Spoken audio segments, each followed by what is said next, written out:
Oza nendlebe ngize nendaba allegedly wengane zakwethu ngicabanga ukuthi sekuyisona lesi sikhathi sokuthi sidemonstrate i-unhappiness yethu ngohulumeni oholwa uCyril Ramaphosa ubaba wenkomo.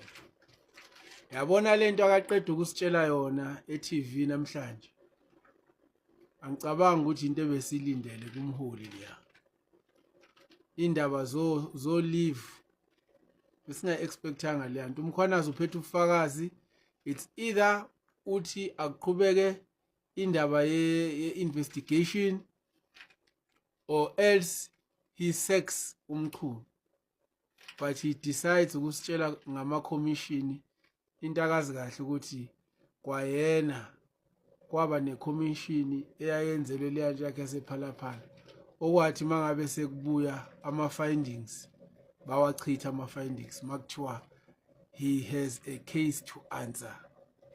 There is prima facie evidence okanye prima facie evidence. He's got a case to answer and then he dismissed it. So I don't understand ukuthi how did we get endabeni commission again this time. We are spending a lot of money kuma commissions that are useless. From as far back as indaba yelokhuza ne-TRC njengoba sizwa beyivuselela nje manje. So we can't go back to that thing yama commissions. If ukuthi bafuna ukwenza i-commission imali ayiphume emaphaketheni abo. So ngani zakwethu ake sibumbaneni manje, ake siyekeni ukudlala. Ake sibumbaneni, ake siyekeni ukudlala.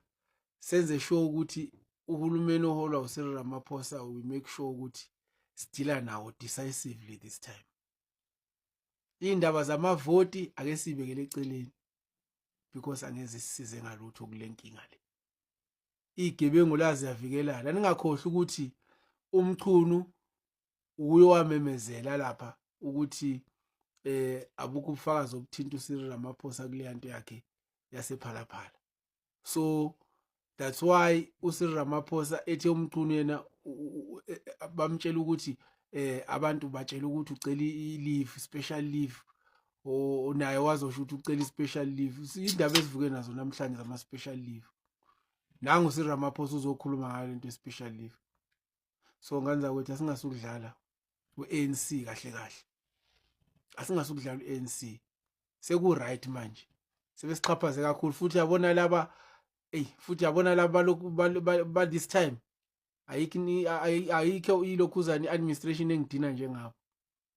So angazi ukuthi 2016 naniphuma ngigcwala imigwaqo nje Zuma must fall, Zuma must fall. Yini le eniyibonile engaka kuZuma le ningayiboni manje?